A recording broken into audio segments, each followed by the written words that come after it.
prestataires qui devraient être utilisés devraient être conformes au RGPD, bien évidemment, mais également être immunisés contre l'application de lois extra-communautaires. Le Cloud Act n'est pas clairement visé, mais c'est implicitement ça qui est visé.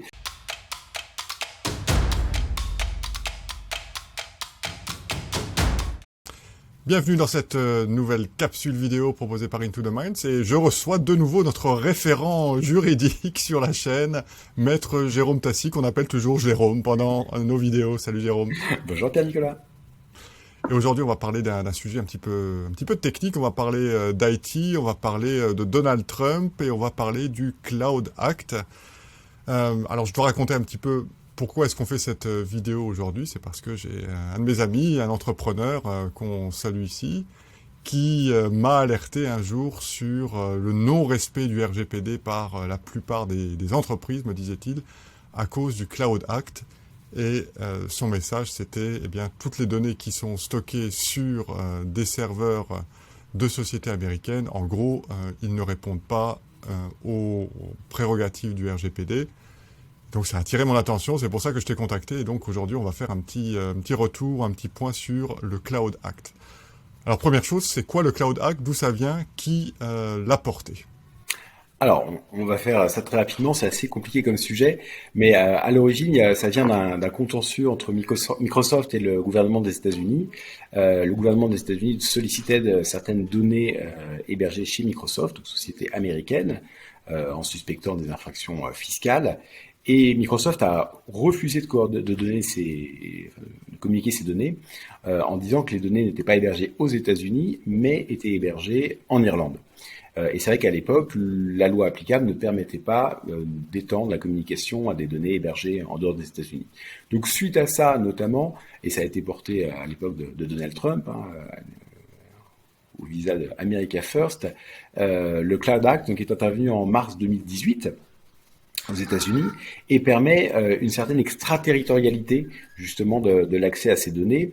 C'est-à-dire que lorsqu'on suspecte qu'une personne pourrait avoir commis une infraction pénale, on est vraiment dans ce cadre-là, c'est pas un accès général de données, il faut quand même une suspicion d'avoir commis une infraction pénale, un juge peut ordonner à une société soumise à la juridiction américaine d'ordonner des données hébergées sur un système informatique, même si cet hébergement a lieu en dehors des États-Unis. Donc c'est en ça que ça permet une certaine extraterritorialité de l'accès aux données.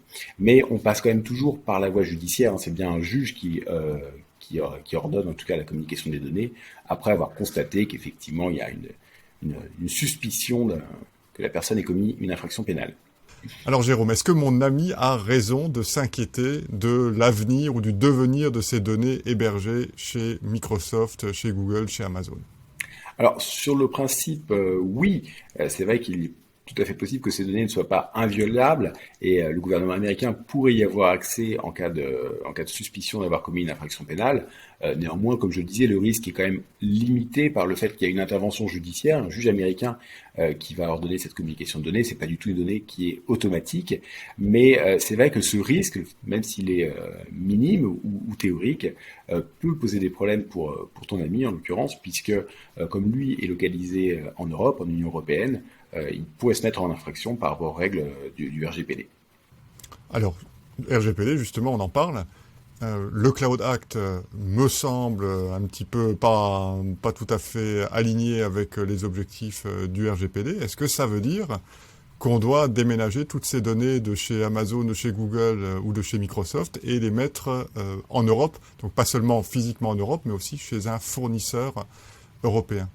Alors c'est sans doute à recommander, je ne vais pas dire le contraire, et je vais d'autant moins le dire que le gouvernement français a adopté cette année en juillet une doctrine sur le cloud qui s'appelle le cloud au centre, et nous dit dans cette doctrine que les prestataires qui devraient être utilisés devraient être conformes au RGPD, bien évidemment, mais également être immunisés contre l'application de lois extra-communautaires.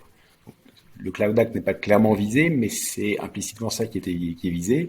Et cette circulaire a été précisée là en septembre 2021, donc par la DINUM, c'est la Direction interministérielle du numérique, qui a clairement dit que l'utilisation de Microsoft 365 par l'intermédiaire d'Azure pour les administrations françaises, n'était pas conforme à cette doctrine, puisque notamment elle était vulnérable à l'application de lois extra-communautaires.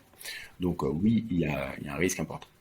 Alors c'est un beau rétropédalage, hein, puisque en 2020, Olivier Véran faisait un petit peu mea culpa lorsqu'il parlait du Health Data Hub qui était hébergé à l'époque sur Microsoft Azure et qu'il est toujours. Donc c'est des données de santé qui sont hébergées chez Microsoft et qu'il a promis que ça serait déménagé. Donc on parle maintenant de plus en plus de cloud souverain. On a parlé de, par exemple, Blue, qui est une entité qui a été formée avec IBM, avec Capgemini et Thales. Il y a aussi une initiative qui est mise en place par Google.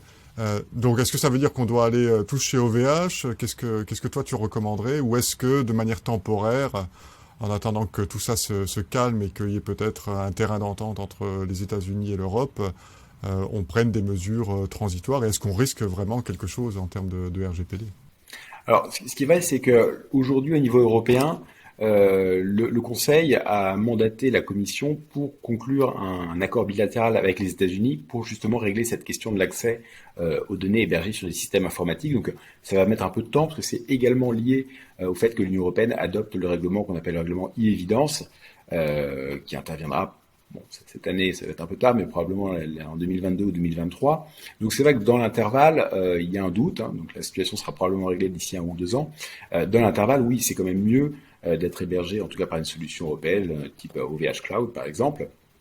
Mais il y en a également d'autres qui, en France, en plus bénéficient on a un logo, une accréditation par l'ANSSI qui est le SecNum Cloud.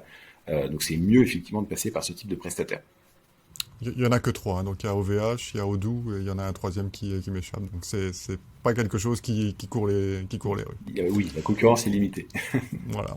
Alors merci de nous avoir rassurés. Jérôme, merci pour tes conseils pratiques et ton point de vue sur la question. Et puis on se retrouve sans doute dans un prochain vidéocast. Merci beaucoup. Avec grand plaisir. Au revoir, Nicolas.